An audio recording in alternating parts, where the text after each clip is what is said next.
Leaflet coming through everybody's letterbox telling us that we have to pay this tax, and we have to stand up to that.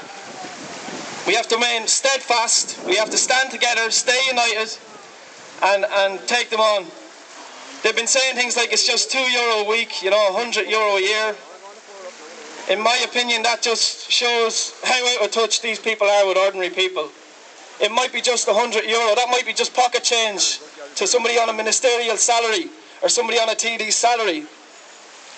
But that is the straw that breaks the camel's back for a lot of people. And of course, we know that it's not just €100 or €2 a week or whatever way they want to put it. We know that it's a gateway tax, the whole new series of taxation, even more punitive. We know that it's going to be in the region of €1,000 per annum. But they're talking about a full property tax. They're talking about water taxes as well, which is double taxation, in fact. We already pay for a water provision through central taxation. And they're talking about in the region of €500 for each of those. So €1,000 in 2 years' time is what we're facing at if we don't defeat this now at €100.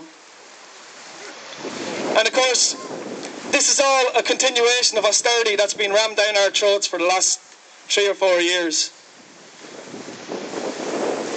We've seen the universal social charge, cuts to social welfare, VAT increases, cuts to SNAs, cuts to health, increased education fees, and we've seen recently people in receipt of domiciliary carers allowance having to jump through hoops just to prove that they should be in receipt of that allowance.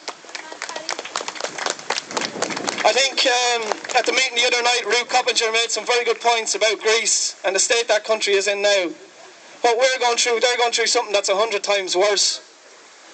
And some of the things she was saying about how this is affecting people and what it means for society. Over there now, she was remarking that there's been reports of pensioners scavenging at markets for food. Parents giving up their children for adoption because they can no longer afford to keep them. And Greece had the lowest suicide rate in Europe. It now has the highest suicide rate in Europe. And that just, you know, it really does paint a picture of what we're facing into if we don't take action now, stand up to the government and say, no, we're not going to take this, draw a line in the sand, that's it. Incidentally, Greece, the people of Greece are on a 48-hour general strike at the moment. They struck yesterday, they're striking again today. This is the type of action that can reverse these austerity measures, put pressure on these governments and get forced them to back down.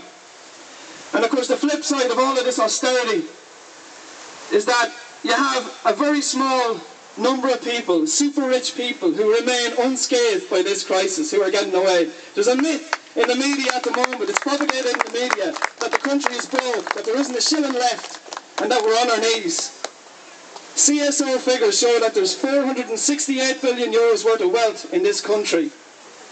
And obscenely, 5% of the population control almost half of that wealth, 48.6% of that wealth.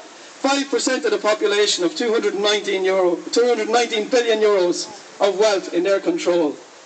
Why don't the government slap a wealth tax on their assets, on their wealth, instead of coming after ordinary people again and again?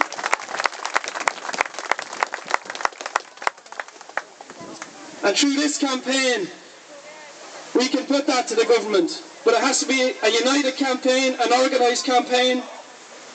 We can get the government to back down. They've already, you've just seen in the last week how they've climbed down on the septic tank registration fees. They came out saying that that was going to be €300. Then they put it down to 50. And now it's down to a £5. And it just goes to show the pressure that's been exerted on them has paid off. And they have lowered. And they have backed down to an extent. But of course they're just trying to draw people in as well. Sign up for that at a £5, you're liable then for possibly thousands of euros of charges if you have to go and amend your septic tanks. We're saying the government should take responsibility for having to upgrade people's septic tanks. Of course nobody wants to drink dirty water, we want to protect our environment, but just like people in the town connected to the main sewer system, the government should take responsibility for any repairs or any work scheme that has to be carried out on septic tanks.